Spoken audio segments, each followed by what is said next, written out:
Hi guys, welcome to Aquashella Chicago 2022. We have Joanne from Primetime Aquatics and Kasha from Keeping Pets. Oh, I love it! I love it! I love it! Creative Pet Keeping. Yeah! There we go. Woo! I apologize, Kasha. No, I get a giggle every time. I was like, yes, you just said it completely backwards. I love it. I love it. I think way too hard and I mess it up when I think about things. Yeah, At least you do it. I think hard, and then my brain goes blank, and then I'm just like, oh no, it's nothing. Oh no. Earlier today it was KG Tropic holes, and I kept telling myself, don't say KG Tropics. And then I'd say KG Tropics over and over. I kept saying, stop doing that. And I'm terrible. But guys, they're going to be telling us all about aquascaping today, and they're going to show some tools and some of the hardscapes. And I'm going to let you guys take it away. Dun, dun, dun. Should we start with like the hardscaping stuff? Because that's really fun. I'm just looking at it all and it's really cool. It would be funny if you were like, this is a rock. this is a wood. Yeah, that's a driftwood. All right, hold up the two pieces. So I guess we could. There's hardscapes and there's plants. Yeah. So Joanna, what is hardscape? Well, it's basically all of your hard materials that you're putting into a tank. So that's your driftwood, your rocks, and then of course your plants are your plants. And then the substrate is anything that you put along the bottom, like sand, gravel, all that good stuff. So you've got some driftwood over there. Yeah, I've got this piece. Yep, that's called spider wood. That's really fun, and when you get to be more experienced, you're probably going to want to start doing what the pros do, and that means you get a bunch of them and you glue them, you break them apart, and you make a mega structure, which can be really fun. A lot of them you have to get over. Sometimes you won't like it when you first start. I'm just going to warn you because it looks kind of like spiders. But once you see an image in that spider wood, it's never going to leave, and you're always going to see it. But she's made a nice little creation here. Just like, let me just grab the rocks. Bravo, right? We'll escape. So I guess the best way to learn how to scape is just take your supplies and especially your rocks and just play around. You don't have to even put anything in a tank. No. Just arrange things and just kind of experiment, because honestly, the way you figure it out is you just gotta put it down and then see how it looks. Like maybe these two together would look nice, and you know, you couldn't dive into the rules of scaping later on because there's a lot of rules and guidelines that really help you build a really nice composition and plan out where you will put things. But that can be a little intimidating. For me, I get intimidated very easily. Yeah. So the first thing to do is just experiment. Some people will do the sandboxes where it's a little box of sand. I have a sandbox, yes. A lot of people will call it, in the higher end, they call it a dojo. But yeah, just get yourself a Tupperware, really anything, a box top, put some sand in there and just have some rock stand on the side, and you can just always play and see what you like and just practice right there. It's way easier than trying to do it in an aquarium, because then you're having to reach into an aquarium depending on how the size is. It can be a little bit of a challenge. Very nice. And then driftwoods too, you have to watch out. Different kinds will leach what's called tannins into your waters, and whether or not you like the darker look, it's actually very beneficial for the fish. Fish love it, but it can add a darker color, which does bring out colors of fish. But some people just don't like the darker color, so you can always boil driftwood if it is small enough to fit into a pot, and then or just deal with the tannins, and then eventually the tannins will leave with water changes and stuff. So this, I call it bogwood. I don't know technically what it is, but the darker wood right there, that's going to release a lot of tannins, and then the spider wood, not as much, and then of course the slime. There's a couple things. Yes, when you start up your tank, there's going to be a lot of things that will things that will grow on your driftwood, and the best solution, in my opinion, is have a pleco friend to help you with that. Pleco friends really love to munch on all of the little fuzz that grows on brand new driftwood. Shrimp like that too. They do. Shrimpies. So if you have a little nail tank and you're like, I don't want to get a pleco, it's going to grow big. My tank is tiny. Shrimpies. Shrimpies are your friends. Or a toothbrush. Yes. And it'll get kind of tangled up, and you can just rinse it out, and it eventually disappears too. But I know the first time I saw it, I was like, oh great, this is bad driftwood. I got to get rid of the driftwood. No, eventually it goes out. It's very spooky. We all get startled by it, I think, when we encounter it for the first time. Yeah, but it's don't be scared. Don't be afraid. Yeah. And also know that some driftwood will float very quickly at the beginning. Some will sink because it's very heavy. So you have to consider your materials to either you have to wait for it to get waterlogged, which is when the water gets in and will weigh it down.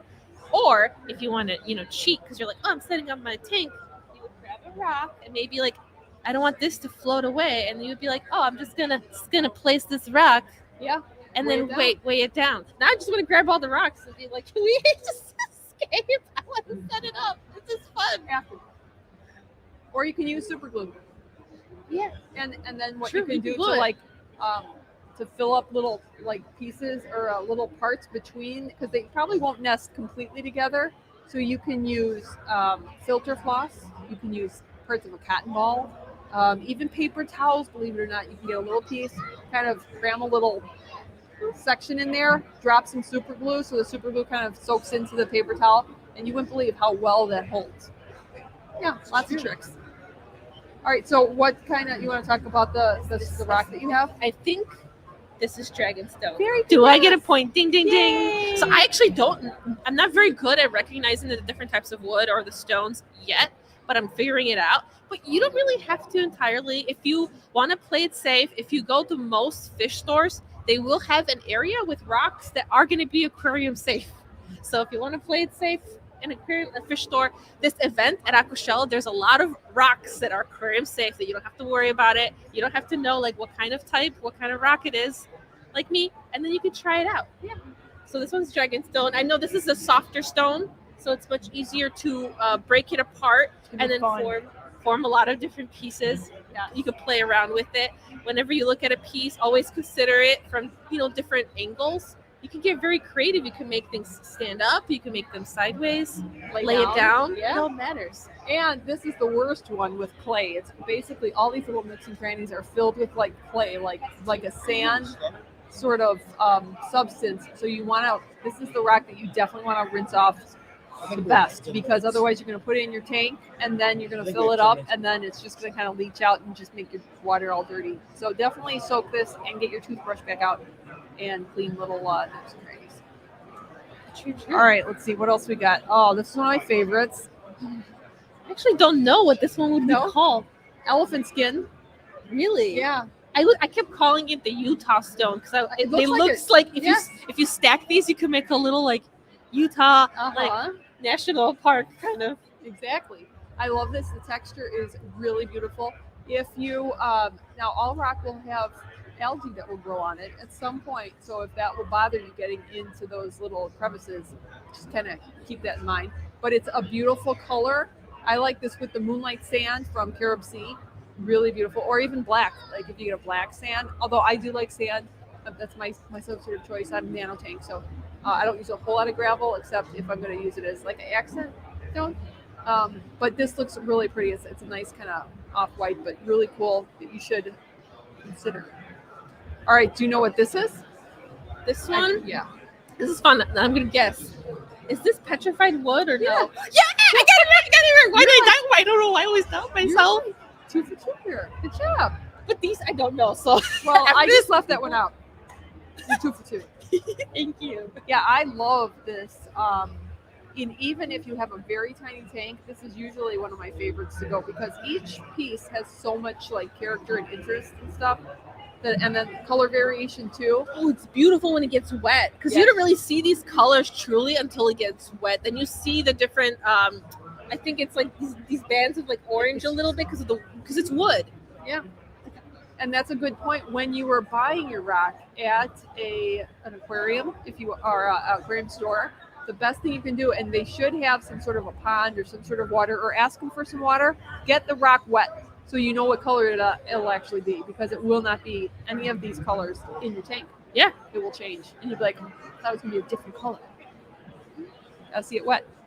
And then, you know what? For that one, I would guess, is it a type of lava stone maybe? Or lava rock maybe? Just because I see the little porous. It looks like, because lava stone is usually dark brown, reddish, black. True. I couldn't necessarily say whether or not it is. I always look at this and call it Bloody Mary stone, I don't know if they're both, but they're very, very reddish, a nice warm color tone if you like warm color tones. And I like to consider where the tank is going if you're having it in your house. Look at your decor. That's why I like freshwater tanks better than saltwater, because it generally goes with a lot of people's natural color decor, neutral color decor, than a lot of the saltwater tanks, I'll just say. But yeah, That's a good point. This is a very cool kind of crumbly. And you want to know if, when you're getting rock too, is how easy it is to break because like say petrified wood, as far as I know, this is a really hard rock to like crack with a chisel and a hammer. But this one is your easiest one, which is great. You'd be like, well, why do I need to break it? Because you have so many options. If you don't like this piece, if it's like, I just can't get it to work, smash it with a hammer and make a whole bunch more. Yeah. And then you have lots of options. Whereas like these other ones that are harder, you can't really smash them. And then you're just stuck with, this shaped rock. Which can work or maybe not. Sure. And You plus, just don't the know. nice thing about smashing rocks too is you can always use all of the pieces. So don't worry. Don't be like, oh, well, I broke it and now there's like 2 big pieces, but then I have a lot of tiny pieces. Use the tiny pieces because that's great transitions. You can create transitions in your Scape. Yeah, That sounds cool too. that's a fancy word too. Transition. Yes. Very nice. And my other tip is don't be like me. And if you see a really cool rock that you like, because I am a rock collector, Same. Don't just try not to just get one rock. Get more than one rock, because if you do a Scape and maybe you upgrade to a different size tank, you're gonna be like, oh, I only have one of this kind of rock. I have that problem. So get more than one. I have 2 shiny, sparkly rocks, but I only have 2 of them. So it's like I put it in one of my tanks and it doesn't match anything else. But I'm like, I love it. It's my sparkle rock. I know I'm bad with rocks. I have rocks everywhere. I have So rocks in my purse right now. Oh, I do too. I have them in my car. I get them whenever we're on vacation. I'm like, oh, I want a little memory rock, but then I don't mark down where I got it from, and so now there's rocks in all of my compartments in the car, and I don't know where they came from. True. Speaking of outside rocks, I guess we can mention that since you can purchase a lot of things at these events, this is usually purchasing things is usually the safer option. You can use things from nature and outside, but you have to be very, very careful with wood. You have to be careful where you source your wood. If you do, you have to sanitize it. You have to properly soak it. You have to make sure that there's no pollution or anything, because it will get absorbed and can leach into the wood and then leach out into your tank. Yeah. And with rocks, you have to be very careful because based on what you choose, rocks can dissolve in certain cases. I have a funny story. So one time, I don't know why, I thought it would be a cool idea to put selenite in a guppy tank.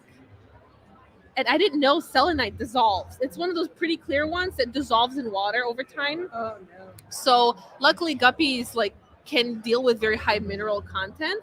So the next day I noticed, why is this rock smaller already? I'm like, something is wrong. So the first thing I did is I took my TDS meter and the number shot up. It was like, the TDS was like 800 and something. And then the guppies were like, whatever, I don't care. I'm living my life. It's great. But right away, I took out the rock. I did a big water change. And I was like, I'm so glad I did not make this mistake with something more dangerous. Yeah. Because, for example, I know a lot of people with crystals, they're very popular, Yes. different minerals. And there are certain crystals that are toxic. One off the top of my head that I'm aware of is malachite.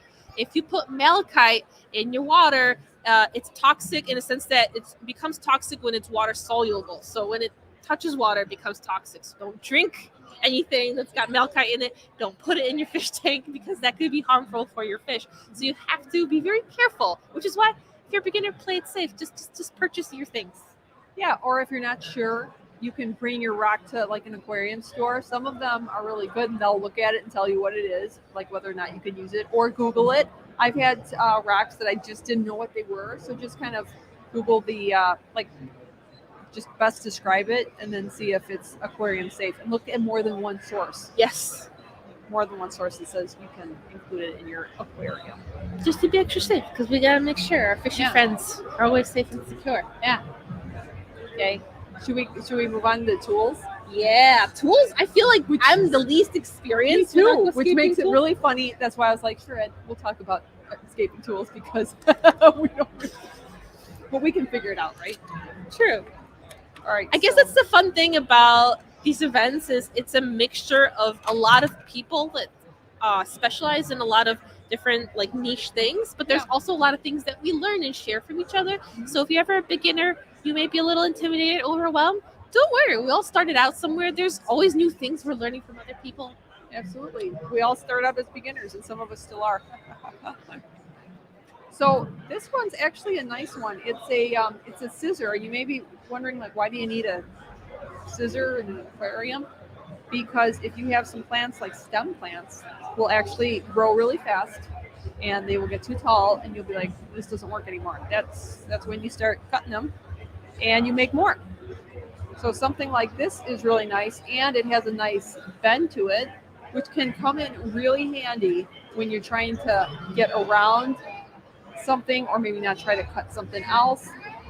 Really handy, because I can tell you how handy these are, because when I've tried to cut something with a straight scissor and couldn't, this would have been really handy. And anytime you cut a stem plant, you can take the top and then plant it back in and make more plants. That's So right. that could be a great way to save some money. Yes. And I spread, whenever I have a plant that does well and it grows in one tank, I'll just take some snippets and be like, okay, cool. Now your babies are going into all the other places. The one that we got, I think this was last year when we were at a swap, and remember Daniel got Dwarfambulia. That's the first time I ever had it, and yeah, that's a great one. You'll have so many plants you won't know what to do with, and it's just out of one plant. Mm-hmm. Yeah. And the nice thing about having dedicated tools is also, I know you can default, be like, well, I have a normal pair of scissors I can use. But sometimes, depending on what you're cutting or using your scissors for, there could be a little bit of rust on your scissors or contaminants.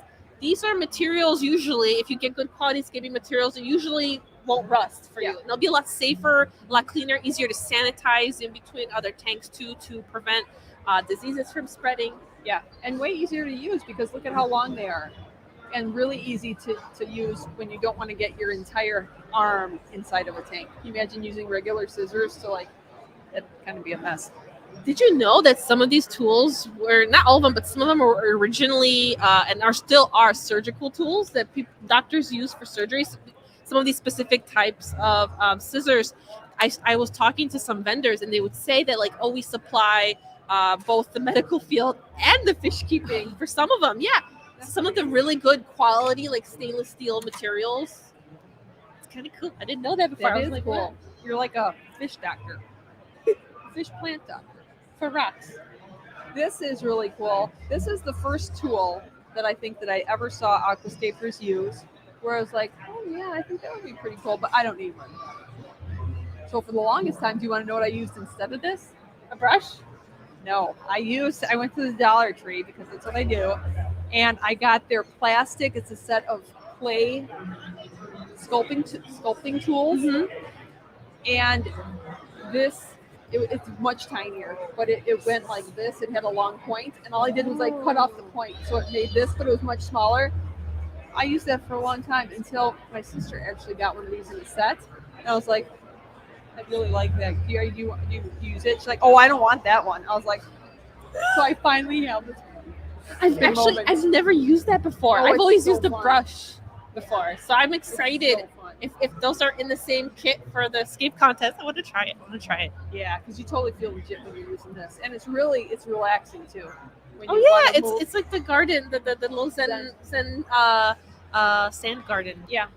Okay, so I did these two. So there you go. Open it up. Oh, okay. Show okay. the class. Show What do you the got? class. What do you got? You're like the teacher, And then- Miss Adams. I'm the student. Never would I be a teacher, unless it was to like recess or something. A recess Or teacher. art. Oh, actually, yeah, I would Wouldn't that be fun? do We art. could do an art class. That would be fun. So here we have. I like how it says stainless steel aquascaping tool. I was hoping to cheat. I was like, is there a name for this? But these are little tongs. At first, I freaked out whenever I saw tongs like these, because they're at an angle.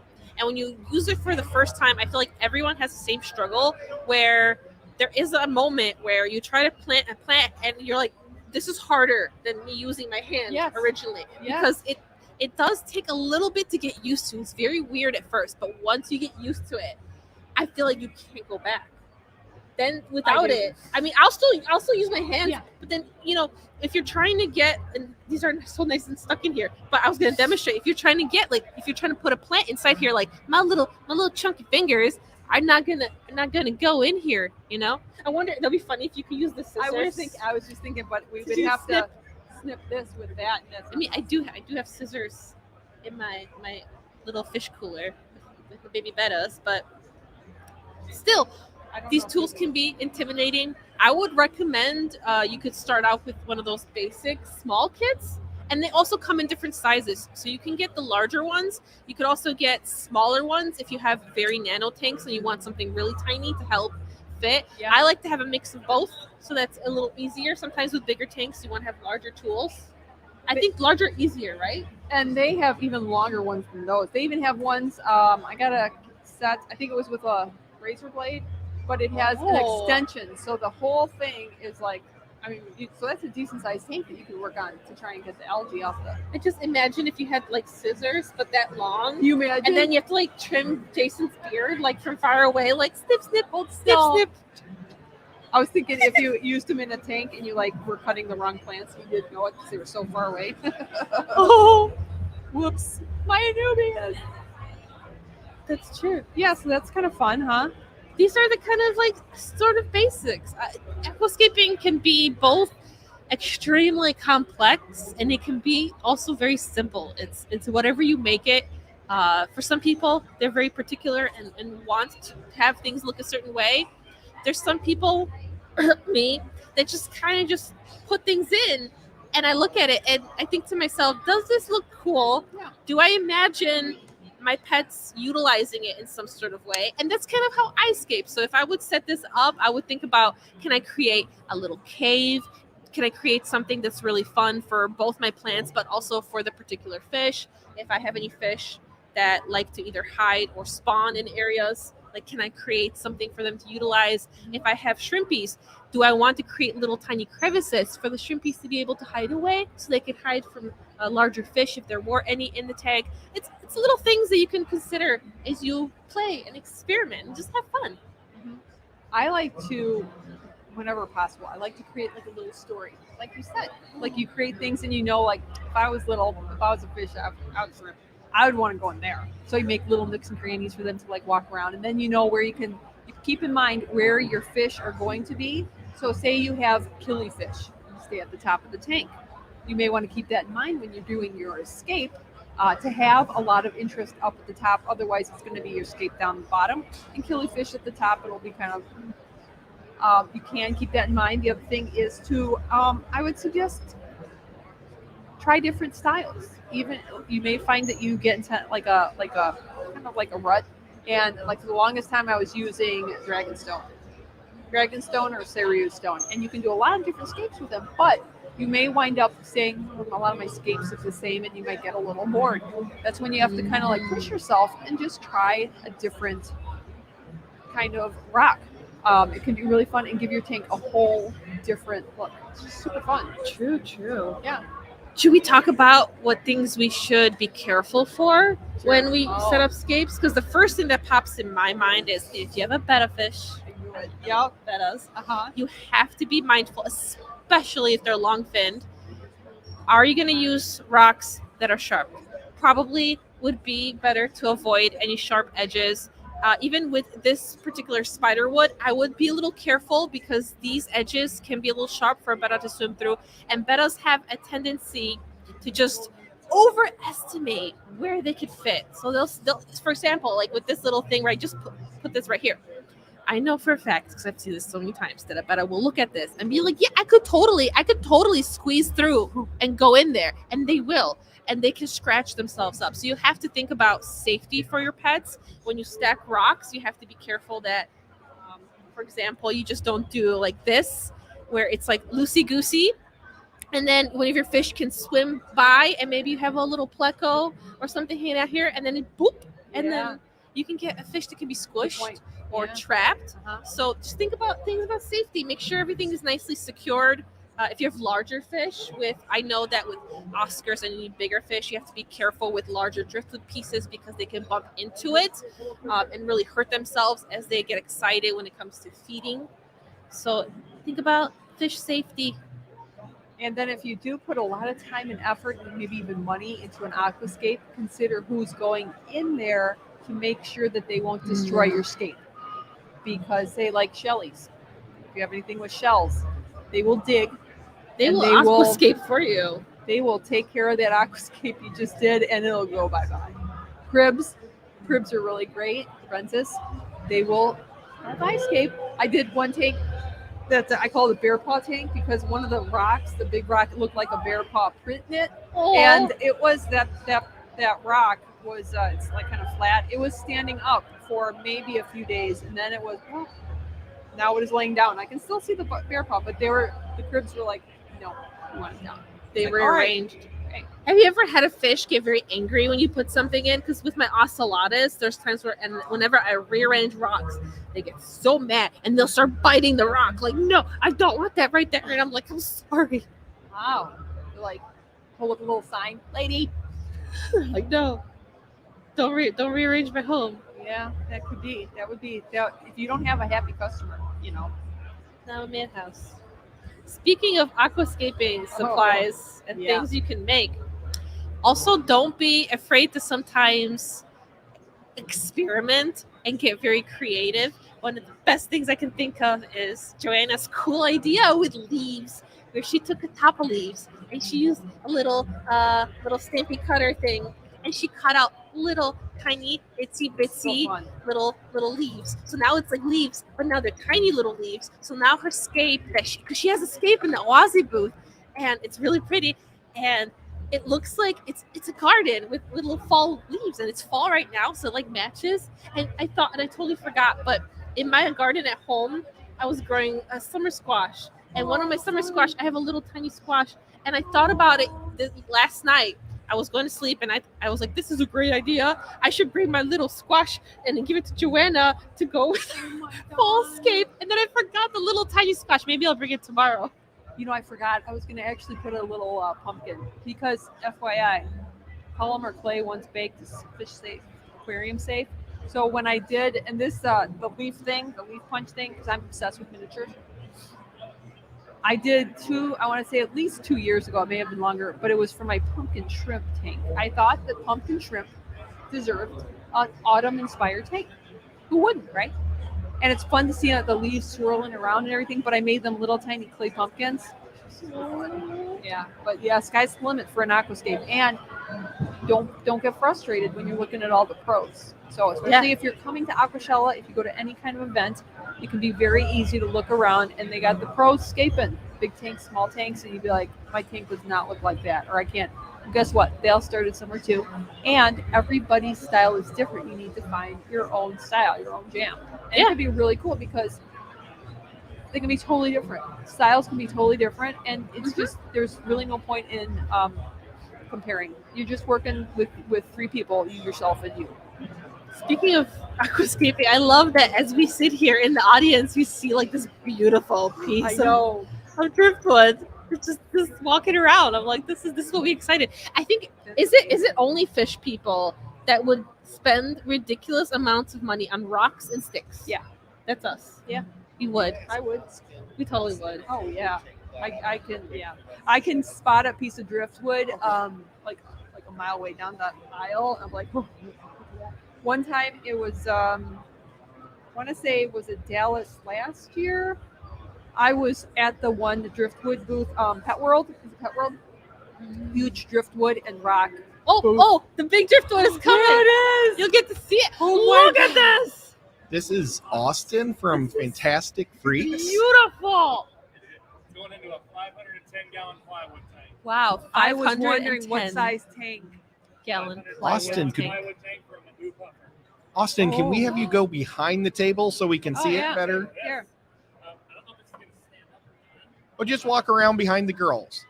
Oh, here, take it with you. Want to take it with you and just There's- kind of hold it yeah, up? just Because if you leave it here, I can't guarantee that it might not mysteriously disappear and then Oh, you got somehow headphones and all that appear. here, too. Look at that. under the I'm gonna table. try not to hit nobody. We'll see how this goes. Look at that. So you can use little tiny pieces Oh, yeah. of wood, or you can use Yeah. really large, awesome pieces. I mean, You can I get love with this, or you can get with that. And guys, again, this is I'm gonna go with Austin this, from this is Fantastic Fish. That is amazing. I love this. I love this. $100 too. I That's mean, why you have to come to aquarium shows and swaps. Yeah. I mean, Aquashella, yeah, you get all sorts of.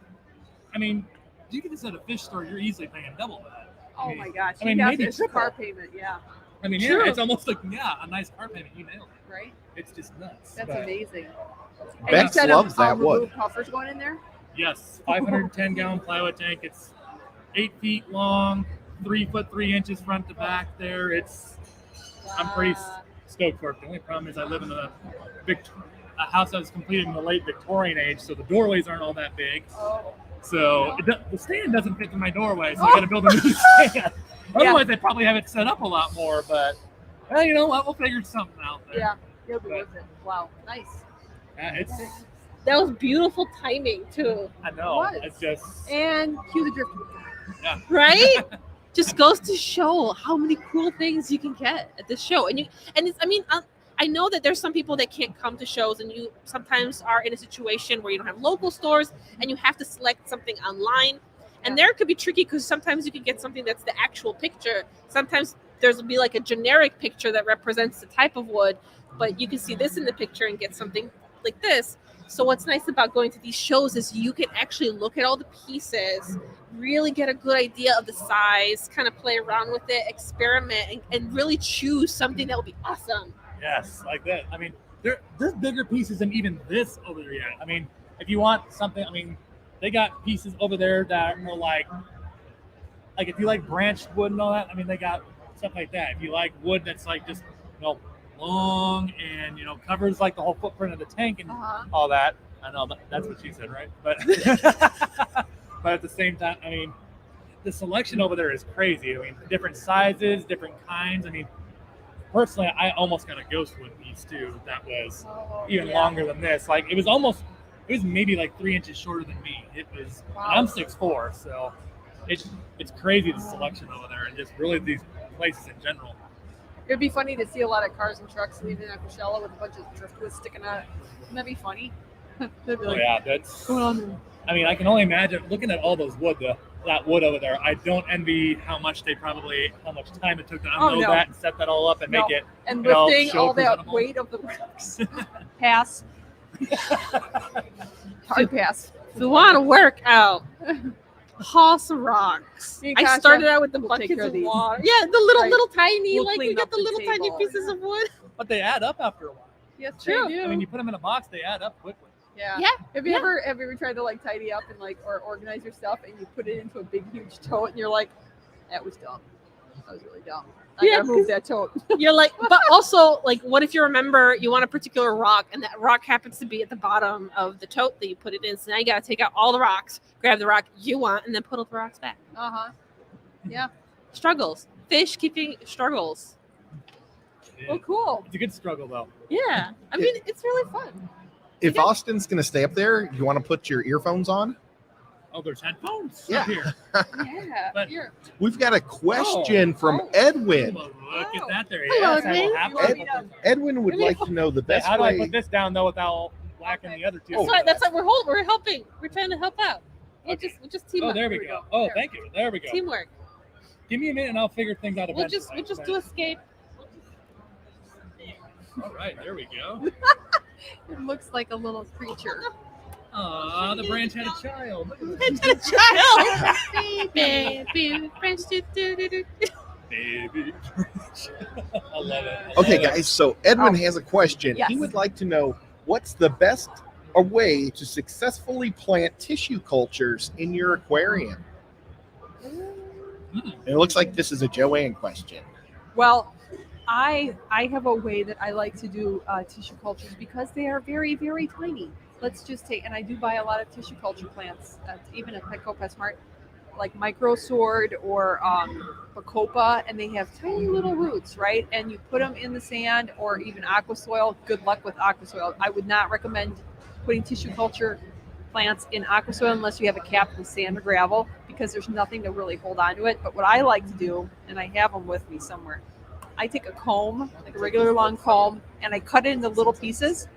So where you have a little piece of plastic with like 3 tines, and you take the roots, and then they're like plant picks. I call them plant picks, and you pick them, you stake them down into the soil. That's what I do. That's my suggestion. I'm imagining it in my head, and my mind is blown because I've never heard of it. It's But like this, a you landscape always learn new staple. things. Yeah, it's Right. like a landscape staple, but tiny. Yeah, I mean, hearing tissue plants, I gotta admit, that's a new thing to me here too. I mean, My brain does not work normal. You know what I'm saying? There's nothing normal. That's- about it. that's me every day. Hello, welcome to everybody here. Look at what you're walking around with. I mean, I know, like, I'm walking around with my wood just out here in the open, you know? And everyone is like, cool, nice wood guy. Yeah, and everybody's just accepting it. Like, okay, he's just carrying his wood out here in the open. Yeah. You know? There's lots of friends out there carrying their driftwood and bags of rocks. Showing it off, you know, talking about it, you know. Zen Ginger has a question. Zen Ginger, hi. What's up, Zen? She would like to know, how important is it to have empty space in an aquascape? Oh, I yes. guess that depends on what fish you would get too, right? Because some fish, not people, kind of like crowded or, you know, heavier planted or escaped areas. But I guess I know, like with me doing puffers that are like scaleless and all that, I mean, it's important because, I mean, you don't want them to get scratched or anything, and they kind of like to explore too. Mm-hmm. True. You can also consider it's like landscaping. So whenever you're doing landscaping or art in general, you need a place for your eyes to rest. So I do like to leave a spot, at least. It also will serve whatever your color your substrate is. It'll serve to highlight like different areas. It'll draw your eye or not draw your eye to different portions. So it can, if you don't have any open space, it can make your tank look a little cluttered. But if you're going for a heavily, you know, a lush aquascape, like the Brazilian style, that will be no open space. But the way they do it, you know, those are high-end aquascapers doing that style. I prefer the landscaping approach, underwater gardening, and you do leave empty spaces. So. Great question, Ginger. Yeah. Ginger. That's a great question. Zen always asks great Katja, questions. do you have anything to add in the open space? I would think about also back to the types of fish and their needs. So, for example, it also depends on the purpose of your tank. So I have a particular tank where I breed a lot of my cherry shrimp as well. Now I have endlers in there and I have plecos. And there I let my moss just go insane where you can't even see half the tank. So while I can't really see the inhabitants of the tank too well, and it's kind of wild and crazy, it's become a really great breeding area because the shrimp have so many hiding places. And so you can consider, do you want something where you want to give your fish a place to hide to feel secure because maybe they're shy? Or is there a type of fish that you worry that you're never going to see them again? Like you get a really cool pleco and you're like, I love this pleco. And then you just put a beautiful scape and it's out of wood. And you're like, okay, it's gone now. I don't know. I'm going to see it in 2 years, maybe, hopefully. I mean, some loaches do that too. I mean, Yeah. sometimes, like, I got clown loaches in a 240 and they hide all the time. I sometimes forget that they're there, and then every once in a while, you know, you feed the fish and they're like, I sense food, and then they're like, oh yeah, that's right, I have you too. But Yeah, you gotta find a happy compromise based on your needs. And I have to say, it's totally okay to also have a simple unscaped tank as well, because it really depends on your function. A lot of people that have flower horns just keep them in pretty empty tanks, and that keeps them safe because they can bump into a lot of things, and that is totally okay too. Just put your needs for the aquarium as well as the needs of your fish first, I think, and then after that, everything will kind of fall into place. yeah, I mean, those flower horns, sometimes it's literally, they fill the tank with water and that's it. Yeah. Uh-huh. I've seen them use toys, like little balls, and they would like push them around. They'll play with it. It's the cutest thing ever. So you can find really creative ways to provide enrichment. Because also Scape not only provides an ecosystem, because bacteria will grow on the wood, it'll grow on the rocks. It's a place for the plants to grow. Plecos and other critters can munch on the wood. But I had one of those brain thing moments where we talked about earlier, where I talk about I was about to get to something, and then my brain went point. Do you want to think about it? Okay, I'll think about it and I'll come back. The other thing that I found out the hard way, a lot of these things we learn because we make a mistake and we're like, I gotta remember that one. Well, consider the color of your fish. And I have two that are prime examples. The green kubatai, which is a very kind of like a bright neon light green, which will blend into your plants.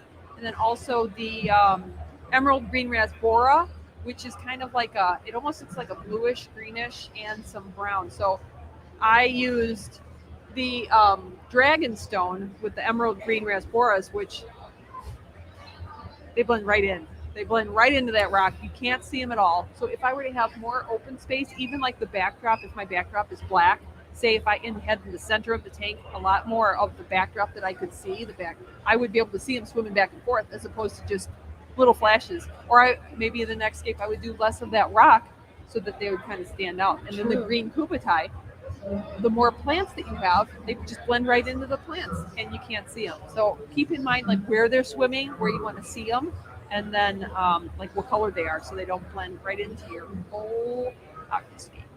That's true. And I remembered my thing. So thank you for giving me a moment to just be like, I had to track back and be like, okay, Brain, where were you going with this? So I was going to say that even though a lot of the aquascapes not only are a beneficial addition to the ecosystem, but like going back to the toys for flower horns is actually a form of enrichment. So you create an interesting environment for your fish or even critters, because you can have shrimp and crayfish. They interact with all of it. And sometimes a simpler tank is the best option. And there's totally other ways that you can enrich your fish's lives in that situation too. But having a complex scape, you can encourage behaviors such as, for example, some of my breeding tanks, some of them I keep them simple, but there's other ones where I actually, that 12-gallon long, I put my crebences in there temporarily, a breeding pair. And I love watching the parents take the babies around to have them feed on different areas, because they'll kind of take them in their little group and be like, okay, guys, it's munching time right over here. And I'll see the little babies pick off the little microorganisms that are on the driftwood and the glass. Also, there's a really cool costume. I just got so distracted. That is so awesome. I was looking at that too. It's like, oh, that is so That is really cool. Like the deep diver, is that what he's called? Yeah, deep diver. Yeah, but like the old school, it's giving me what was that game? BioShock vibes. Yes. Oh. Well, guys, we have 2 more questions and then we'll wrap it up. You guys have been amazing today. Mhm. The first Thanks, question is going to be from Silver Creek, and they were wondering if there is a way, other than spending $100 on a wonderful piece of wood, how does he go out to the wild and source wood? Is there something he has to do to prepare the wood? Well, I mean, so something that I do sometimes in my area, because I live right by Council of Omaha. Hence, fortunately, we have the awesome resource that is the Missouri River. I usually, if I take stuff from there, just boil it for about, camera. You forget those sometimes. There's so much going on I here. know, And right? you're like, oh, right, there's a camera right there. I should look at that You right just there. want to talk to Ed. I get it. Yeah, we all want to talk to Ed. I mean, he's fun to talk to. He what can is I say? fun. Yeah. But, I mean, being by the Missouri River, I mean, obviously, if you don't find a piece of wood in the Missouri River, you're not looking. But, I mean, you find a piece there, and I just say the main thing I do is I boil it. I would say whatever you're comfortable with, I would say I at least go a half hour, if not sometimes longer. I want to make sure that there is nothing in there that's going to harm my fish. I mean, I have no problem going longer than that. So, I mean, if you do it that way, then you pay nothing. Then it's free. And then honestly, I mean, obviously you're kind of based on the mercy of whatever you find there. But again, if it's like a major river like the Missouri or, about 2.5 hours or so from here, the Mississippi or whatever, I mean, you could find all sorts of awesome stuff there. As long as you're just willing to do the extra work to just sanitize it, basically. Uh-huh. And then if there's any problems, if you want to check your water parameters after you add the driftwood, or just make sure that fish aren't acting weird, you can always pull it out, do a water change, like a big water change, if that happens. But and then with rock, we don't ever recommend boiling rocks. That's different because some like to explode. That would be bad. And if you are, make sure you're in a controlled laboratory that can, please record it so that we can all laugh at you later. No, just kidding. Don't do it, period. Don't do it, period. But yes, never boil rocks. Wood boil, yes. If it fits. Rock boil, no. Yeah.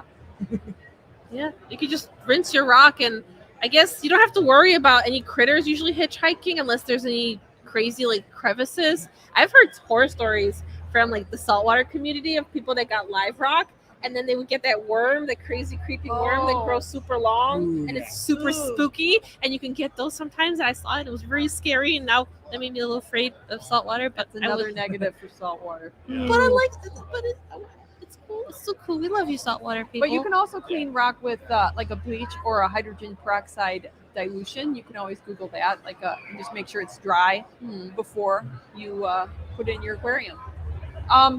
Ed, did you say there was a second question? Yeah, this is the last question for you guys, and it's from Melvin from Legacy Radio. We all love Melvin. I love Hey, it. Melvin. He wants to know what you guys prefer. So I guess each one of you can weigh in on this. A planted tank, a wood tank, or a rock tank? So why don't we start with Kasha, and we'll just move across the table. Go ahead. No stress. Oh. No pressure, Kasha. What are you going to pick? Oh man. What do I pick? Okay. If I had to, I love them all. If I had to choose, because I have a lot of African cichlids, and sometimes just keeping it simple is the way to go, I would say a rock tank, because I can create a nice little setup for my cichlids, and sometimes I could keep it with no plants, and that simplifies things so that I could use less light on my tank. Now, algae can be a spooky thing that can pop up more, so I have to be mindful if my water changes and kind of make sure I keep everything in check. But you can't go wrong with just some rocks, some cichlids, and some sand. Yes, especially the Lake Malawi cichlids. And I mean, you put all the different rocks in there and mix it up with all Yeah, the they're colors so and such. pretty. Oh, man. There's so many cool rocks. Okay, so plants, wood, or rock, right? I'm thinking you should probably pick What driftwood. what a trio. I mean, you go on the rocks there too. I mean, sometimes even algae wouldn't be all that bad there because it would accent your rocks there too. But see, that's difficult because I mean, clearly, based on what I'm holding, you can clearly see I don't mind wood. But despite what you're seeing though at the same time, I'd say if I had to pick one, I would probably go with plants. I always like plants because I also think plants are like nature's filter. Obviously, that out there in the wild and such, obviously they don't have a sump, they don't have a canister or whatever your filtration option is. The plants are the ones that kind of help keep that ecosystem running and such. And depending on what you put in the tank, I mean, it can do exactly that for you too. I mean, it's not always the easiest to do depending on what you're into, but I mean, plants are basically something that can, like if you're doing a hang on the back or whatever, it can help you keep the tank clean because those nitrates and nitrites that'll build up in that tank, that's what the plants use for their food and such. So I think that the plants, one, they look good, and two, they kind of help you keep your tank clean. Okay. Well, that's a tough call. All right. So first, I would say the easiest would be the rock or the driftwood only. Except how you would keep driftwood from floating, you probably have to glue it to the tank. Which yes, you can use super glue to glue it to the bottom of the tank. Oh yeah. And that can be very, very simple and like kind of stress free. It can be, especially if you're using a very few rocks, right? If you have really just 2 or 3 really cool rocks, that's all you really need. But plants, that's where my heart is. That's actually how I started in aquascaping. Is Mr. Primetime. He had all these tanks, and he kept saying, "Why don't you help aquascape a tank?" I'm like, "No, thank you." Weeks, months, we go, "No, thank you." But I was always gardener. So one time I'm like, "Fine," and then I was hooked because of the plants. Plants are great; they're beautiful, and once you get over the initial fear of, "What if I kill it? I don't want to keep a real plant. I might kill it." So what? Just get another one. Try it again. Exactly. And there's simpler plants to start with. Yes, absolutely. Anubias. Anubias. I love Anubias. I have my mosses, Java ferns, super pin. easy. Yeah. I actually have a pin that says I love Anubias because I do. And everyone has different water. So once you Yeah. figure out what plants like the type of water you have, Mhm. you could just use more of that. Like I always have jungle val, Anubias, duckweed, Yes. and like moss. Those are my like go-to that are Yeah. in every tank. And I'm just like, well, it's happy, it's spreading, it's growing. Yeah. It's gonna As put long it as you everywhere. have water, duckweed will spread though. That's True. You can't go wrong with duckweed. I guess if you're scared and you're like, I can't keep a plant, to get duckweed. I'd be amazed and surprised if you managed to just Whip's World Like- cannot keep a plant alive, including duckweed. I'm like, well, that's not actually a curse right there. Not I say keeping no. That's duckweed. actually a talent. That's It impressive. is. That is a miracle. So we have to get them some like rather regular plants. Like I always say, hey, before you get duckweed, make sure you actually want it, because once you have You it, want a lot of you have it. Oh, yeah. It's, And ever and ever. it's. I mean, yeah, plants. I mean, it does. Even, I mean, kind of as you said there too. I mean, and if it dies, I mean, yeah, obviously we don't want to waste our money and such, because I mean, there are some plants out there that are not the easiest on your wallet, but at Yeah. the same time, sometimes this hobby is a little bit of trial and error. I mean, True. obviously you don't want to do that too much, because again, we don't want to waste our money and just kill to kill. But Right. it's sometimes it's just how it is. And I mean, yeah, Anubias plants. I mean, how many different kinds of those are there out there? There's so many. And they don't even need crazy there's light. the big ones, small ones, the tiny ones, different shaped leaves. Ones that grow out of the water. I mean, they all grow out of the water, but some that can really grow really tall. It's just Yeah. And they can even Can't go wrong. flower. Oh my gosh! Once in a while, Yes. I get like a surprise Anubias flower, and it's like the most joyful thing. So I'm just like, I love you.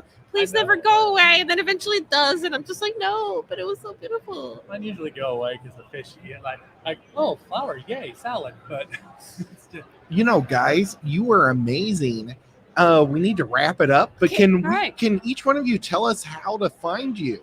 Okay, I am Kasha from Creative Pet Keeping. You can find me predominantly on YouTube, but I also hang out on Instagram as well, and I have attempted TikTok a little bit, kind of not that good at it. So you can find me most of those places, but I will be posting a little bit of random stories here and there on Instagram. So if you want to see little updates of what's going on, those will be on Instagram, and you can see my videos at Creative Pet Keeping. Yeah. Yay. well, the good thing is we don't have to really be good at a TikTok. Fortunately, we have the YouTube Shorts to help us out. Yes. But True. Yeah. True. But of course, my name is Austin. I do Fantastic Freaks. I do all sorts of like care videos. I do all sorts of like videos just showcasing my fish room. I currently have like 20 plus tanks running right now, ranging from Wow. 7 gallons to my biggest one running right now is 240 gallons. Although soon, which this big piece of wood is going into, I'm about to set up a 510 gallon plywood tank for a Maboo puffer, and I'm very excited to show that off here. It's going to be coming up there soon. And otherwise, I'm on Instagram.